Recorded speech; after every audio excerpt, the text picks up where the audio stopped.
Welcome back to Vintage Camera Digest. Today's episode is the third in a series on black and white film developing, and we'll be taking a close look at push processing and pull processing.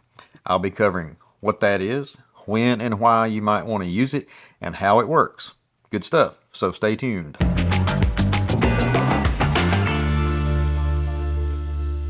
Before we jump in, I'd like to direct your attention to this episode's featured photo from Noah Brown of St. Paul, Minnesota. I just love the symmetry of this shot with all the crisscrossing lines. Symmetry isn't always easy to accomplish, but Noah, job well done on that. And I hope he won't mind sharing this, but Noah writes, "The photo I'm attaching is of the Brooklyn Bridge in New York while my wife and I were on our honeymoon in September. It was taken with a Konica Autoreflex T3 on Kodak Gold 235mm film. Also, if I may go on a little tangent, I just want to thank you for helping me get back into photography and start my adventure in film photography. I've been a photographer for almost a decade now, but in the last couple of years, I was losing that creative spark and passion to go out and take photos. So about a year ago, my wife and I took a trip to see her grandma in Wisconsin. My wife's grandpa had died a few years previously, and he was an avid film photographer with a collection of almost 100 cameras. Though I only got to meet him once, my wife's family was more than happy to let me dive into the collection and see if anything was still working during that visit. Among the many treasures I found, I stumbled across an almost mint condition Autoreflex T3. I found your video breaking down the T3, and that gave me the knowledge and confidence to go out and shoot my first roll of film. Since then, I've been hooked, and that creative spark has been reignited. I'm taking more photos and better photos too than I ever have before. So Noah, many thanks for sharing that story, because when you put that story and this photo together, the photo becomes something bigger than its literal subject. It exemplifies our human need to create. Now, I've received a lot of photo submissions over the last couple of months, and in a lot of those emails, the sender says something like, "I know this photo probably won't make the cut, but I'd like to send it anyway," etc., and so forth. Well, if you've watched only a couple of my videos and you've seen the photos I take here, you've undoubtedly come to realize that I'm not achieving any technical or artistic perfection here. But I am creating something that didn't exist before.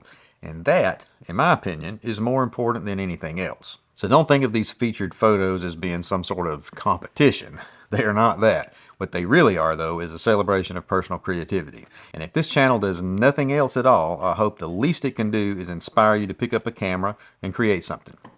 Now, if you're into analog photography, and I hope you are, and that's why you're here, you've undoubtedly heard the term push processing and might have used it on occasion. Most of the time we associate that term with a low-light shooting situation where we increase the ISO, so to speak, of the particular film that you're using in order to produce usable results. And in practical terms, that is usually the idea we're going for when we're talking about push processing. But pull processing is also a thing. That's where we lower the ISO of a particular film for various purposes.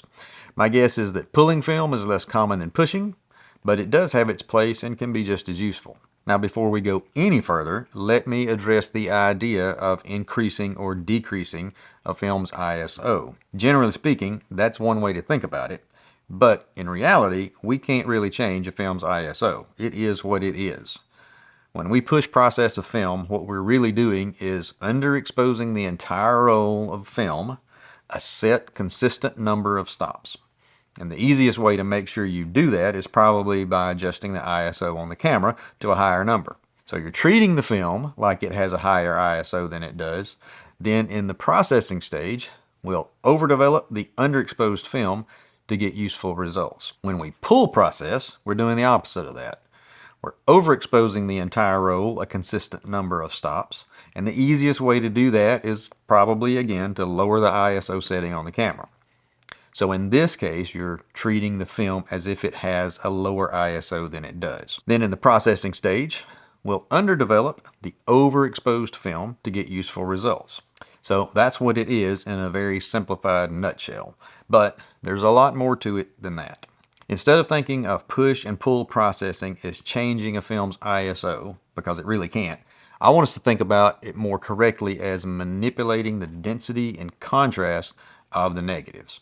So good density is key because it means we have sufficient image information to make a decent photo. A negative with low density is what we might call a thin negative with not enough information to make a good photo. Thin negatives are usually the result of underexposure. On the flip side, negatives can also present as too much density when significantly overexposed. We have a lot of image information, but so much so that we can lose detail in the highlights. In either case, too little density or too much results in a negative that could be hard to work with. Now, when we talk about contrast, we're talking about the overall difference between the brightest areas in an image and the darkest. And when we say something has normal contrast, it usually means that you have some really bright areas and you have some really dark areas, and there's a continuous range of tones in between. In other words, it covers all the tones. If an image has low contrast, it means there's less difference between the darkest areas and the brightest. And it probably won't have any deep blacks or bright whites on either end of that spectrum, but it will have a lot of mid-grays. If an image has high contrast, it means there's sufficient difference between the blacks and the whites, but fewer tones across the middle.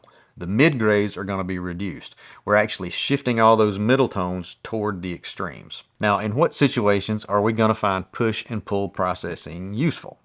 Well, as I mentioned earlier, most times we consider using push processing is when we're in low light situations. Let's say, for example, that I'm shooting an indoor basketball game, and I'm going to use my classic EOS 1 and a 70 to 200 2.8 to shoot it. And I've got a roll of 400 ISO film. So right off the bat, we're looking at a lower ambient light level because we're indoors, and basketball has a lot of fast action. So we're going to need to use a relatively fast shutter speed to avoid the motion blur. So let's say we need 1/500th of a second. Shooting sports, I'd prefer to use 1/1000th of a second. But for indoor action, I'm willing to face reality and compromise a stop. So I'm going to open up all the way to f2.8. But even then, when I meter, the shutter speed that's recommended is 1/125th of a second. And I need a faster shutter speed for the action. So here's what I'm going to do. I'm going to go ahead and I'm going to set the ISO setting on the camera to 1600 instead of 400. That'll end up giving me the 1/500th of a second shutter speed that I'm going to need. And I'll shoot the entire roll with that setting. And by doing so, I've underexposed the entire roll a consistent 2 stops. All right. Now, if I process this film with normal recommended time, what's going to happen? I'm going to get an entire row of underexposed negatives. Negatives with low density. And as I mentioned earlier, good negatives in photos need good image density.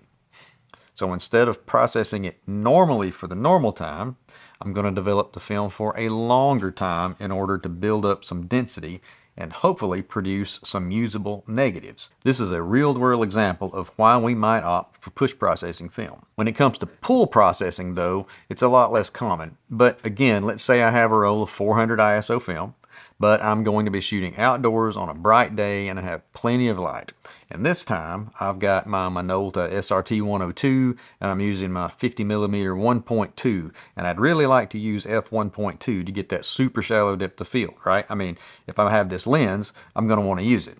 Shoot it wide open or close to it.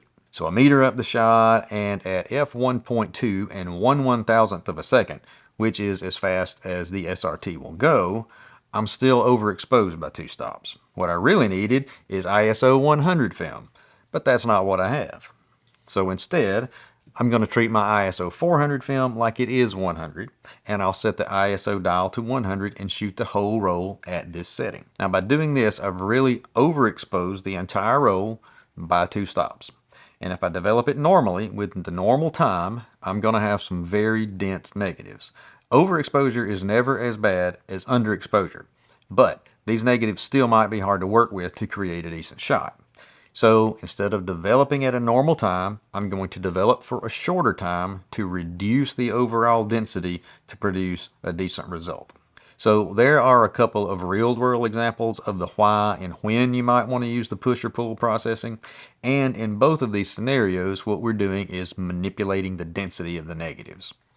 But I also mentioned earlier that contrast also plays a part in these processes. Specifically, overall contrast is determined by the time of development. But to better illustrate this, let's talk about what's happening to the film during the exposure and development process. Film speed is measured by several different factors, and I won't even pretend to understand all the details, but I will offer a rather simplified way of thinking about it that's helped me get the idea. Photographic film can be said to have a threshold of exposure, and that means that it requires a specific minimum amount of light exposure to activate the emulsion during development. High ISO films have a lower minimum threshold, so they require less overall light. On the other hand, low ISO films have a higher threshold, so they require more overall exposure. But in either case, a certain minimum amount is required to activate that emulsion during development. And so for any given scene where we want to capture shadow detail, we need to make sure that those shadow areas are given enough exposure to meet that minimum threshold. Here's an example of a negative that has insufficient exposure in the shadow areas. This area here, it's almost, if not completely, clear. So this shadow part of the scene didn't receive enough light to meet that minimum threshold of exposure for this film. This result is what we usually don't want. We want our shadow areas to have at least a little density and detail. Another important thing to understand about shadow areas is that they are the first areas to develop during the development process. They'll build up density until they've reached their maximum, and then they'll more or less stop. They're done.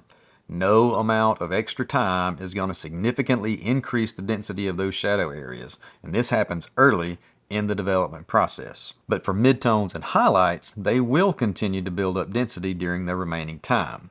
So the longer the length of development, the more density you're going to have in the mid and highlight areas of the negative. So if we look at what's happening to the film in a push process situation, and remember that everything is underexposed, the shadow areas are most likely to not have sufficient exposure to reach that minimum threshold for the film. But the midtones probably will, and the highlights most certainly will. If we process normally, as was the case with this negative, the shadow areas are going to turn out clear, the darker midtones now become what the shadows probably should have been, and the highlights are going to be reduced. But if we extend the development time, those midtones and highlights will continue to build up density. And if we extend the process long enough, those mids and highs might eventually get close to the density they should have been to begin with to reproduce those tones as they were in the scene. So this is what push processing does. It's not going to have an effect on shadow areas that didn't meet that minimum threshold of the film. So they'll stay quite dark, but it will be able to affect the lighter tones. And what we'll end up with is a negative with more contrast than normal. That is, it'll have a greater difference between the highlights and the shadows than it would on a negative with normal exposure and normal development. Now let's look at a negative that's overexposed. Here we have the same scene. And look at this area here. This was almost completely clear in the underexposed example. But look how much density it has now. Also, take a look at this area. I'd say that this is almost too dense. If we look at what's happening to film in a pull process situation, and remember that everything is overexposed, the shadows are going to be given much more exposure than they need to meet that minimum threshold for the film. And if we process normally, as that negative was, the highlights and mids are just going to continue to build up so much density that it'll be tough to get detail out of. So we will decrease the development time to keep them under control, and in a range where we can still get detail. Consequently, the negative will have a lower contrast than normal. It will display a lot of gray tones across the spectrum, but there will be less of a difference between the highlight and the shadow areas. So let's look at a few graphics that will hopefully help illustrate this point. Let's say that this graph represents a normal development curve. Across the bottom, the x-axis, we have development time. And over on the other side, the y-axis represents the tonal range from shadows to highlights. Since we're talking about negatives here, the shadows are going to be represented by the lighter tones with less density, and the highlights are the darker tones with more density. As the development time increases, the shadow areas across the bottom don't really change, but we start to see some midtones about right here, and the longer we develop, the highlights appear here. Now let's say this graph represents a push process development curve.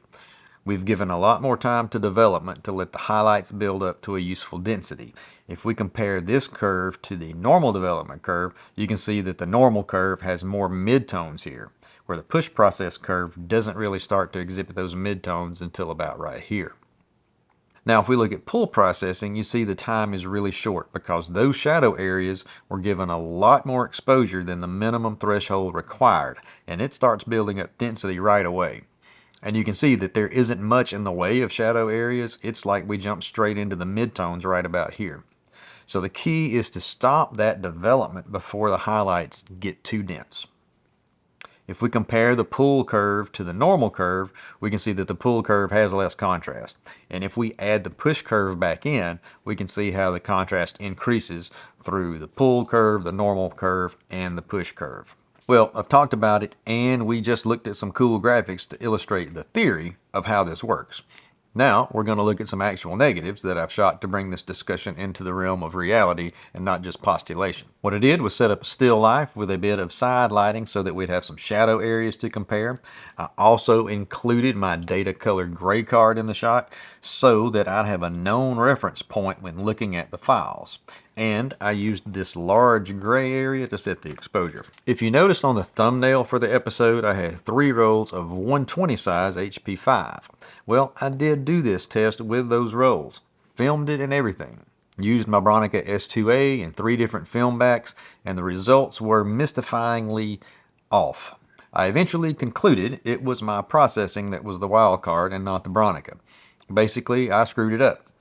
I was getting to the end of my stock solution of D76, and I think it was getting weak. Plus, I was using it at my usual dilution of 1:1, and I'm telling you all of this because this push-pull stuff is all about processing the film correctly for your intended use. So I decided to reshoot the test, and this time I used 35mm HP5 because I was all out of the 120, and I used my new Canon A2, which, by the way, is going to be featured in an upcoming episode about really cheap cameras that are still awesome. But this time I processed using Fresh Developer and not diluted 1:1. I used it full strength on the normal and pushed process rolls. And as I was getting the development time calculated for the pulled roll, I noticed that D76 stock solution wasn't recommended for that. And my guess is that's because the development time would be less than 5 minutes, and that's never recommended for any film or developer combination. With development times that short, your chances of getting uneven development really increase. So I went back to my D76 1:1 dilution for that roll. The point is, read your film's instructions. Now let's look at some actual results. I used my DSLR to digitize the negatives, and then, since these were shot in RAW, I used Adobe Camera Raw to invert the tones to make the positive. Then in Photoshop, I used curves to set the black point where the shadow data actually began. So let's start off by looking at the normal 400 ISO negative. We've got good density throughout. Even in the shadow areas over here, there's still some detail. The development time in D76 stock solution was 7.5 minutes at 20 degrees or 68 Fahrenheit. If we look at the positive image of that, it looks pretty good. Here's that shadow area that I mentioned. There's not a lot of detail in there, but there is still detail. So what happens if we overexpose the shot by 2 stops? This is going to give us the same result as if we shot it at ISO 100 and didn't pull process. We just processed normally. This is going to give us a lot of density, more than we need, because look at these highlight areas right here, pretty dense. I can still see detail in this area though, so it's not outside the realm of possibility that we could make this work. But let's look at the positive image. All right, so now we can easily see we have everything as midtones or higher. If we had to, we could salvage this into a usable shot because, like I said earlier, overexposure is never as bad as underexposure. We just have too much information instead of not enough. So let's look at a negative now that's been underexposed by 2 stops. Again, this is the same as shooting at ISO 1600, but not push processing. This is the negative we looked at earlier when I was pointing out this area with almost 0 detail. We can definitely see that we're missing some important image info here. So let's put these negatives up side by side just to get an idea of the differences. Now let's look at a negative from the roll that I rated at 1600 and push processed. By the way, this development time was 14 minutes at 20 degrees Celsius or 68, so almost twice as long as the standard processing. And you can definitely see that it's way more contrasty.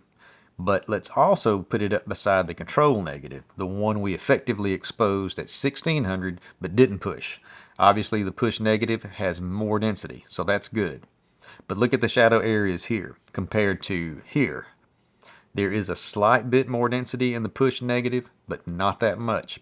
And that's exactly what we would expect. These shadow areas didn't have enough of that light to reach that minimum exposure required by that ISO 400 film. So even though we were able to raise the mid-tones and the high tones some, the darkest shadow areas remain mostly unchanged, even after almost doubling the development time. Now let's look at the positive images side by side. Again, push processing really helped bring the mids and highs into a better spot, but didn't affect the shadows much at all, and that's exactly what we'd expect. All right, let's take a look at the pull process negative. We have a lot of midtones and nothing too dense or too thin. It's not really a bad looking negative at all. If we put it up beside the control negative, the one we rated at 100 but didn't modify the processing time, we can see that those highlight areas that were just getting out of hand in the control negative are much more workable in the pulled negative. If we look at the positive images of both, we can see that the tones of the pull negative look really good, just a little low in contrast. Now let's compare the pushed, pulled, and control negatives together. Pretty obvious there's an increase in overall contrast as we move from the 100 to the 400 to the 1600. If we compare the positive, it's obvious too, because look at the swatches on the gray card, and it's pretty easy to see. Now about those swatches, we can use those to get a general idea of just how much contrast each of the negatives have. So let's look at the normal ISO 400 photo. The difference between this brightest swatch and the darkest one here is 5.5 stops. Looking at the photo that's rated 100 and pull processed, there's only 4.5 stops difference between that lightest and the darkest swatch. And finally, looking at the push process shot, that difference is 7.5 stops. So what's the takeaway from all of this? I mean, in what instances might you want to choose to utilize any of this? Well, as I was talking about at the beginning, push processing does come in handy in situations where there just isn't enough light to get the exposure that you need. Just keep in mind that deep shadow areas aren't going to improve through push processing.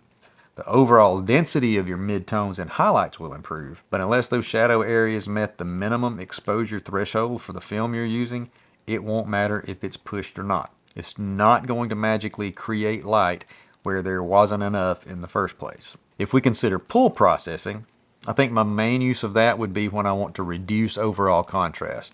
A few episodes back, I was shooting some large format stuff, and the scene was really contrasty. Lots of dark shadow areas mixed in with some bright sunny spots coming in through the trees. I don't recall how many stops difference there was in that, but I did decide to pull process those couple of sheets of film specifically to reduce the contrast of the final shot. Also, you may have noticed that I chose to push or pull process these negatives by 2 stops. Why didn't I just do 1? Well, negative film has what we call a wide exposure latitude. That's a fancy way of saying that you can underexpose or overexpose the film by a certain degree and still get pretty usable negatives. And a one-stop exposure error in either direction isn't going to be a disaster. And such a relatively small deviation may not be enough to justify doing a special processing run for it. So that about wraps it up for this episode, as well as the short series on black and white film developing for now. But there's tons of cool stuff in the pipeline. As I mentioned earlier, there'll be one on super cheap cameras that are still awesome. We'll be looking at a camera or two from Ricoh, as well as a couple of cool little rangefinders from the 1950s, the Bolsey. Also, this developing series has brought us to the point where we have to decide what to do next. Do we make traditional darkroom prints from our negatives, or do we scan the negatives and finish the shots up in software? If you're like me and you don't have access to a darkroom, you will probably opt for the latter. So, also coming up soon, I'll have an episode on working with negatives in software, specifically one called Luminar Neo. And finally, I want to give another shout out to Noah Brown for this episode's featured photo. I appreciate you sharing it, and I really appreciate the story that goes along with it. If you'd like to submit a film photo for the wall, just send an email with a digital file and pertinent camera info to the address right here. And I'll put it down in the description too. And just remember, it's not a competition to make the cut. It's just about you creating something and sharing it with all of us to maybe inspire us to get out and create something of our own. So I'll see you next time.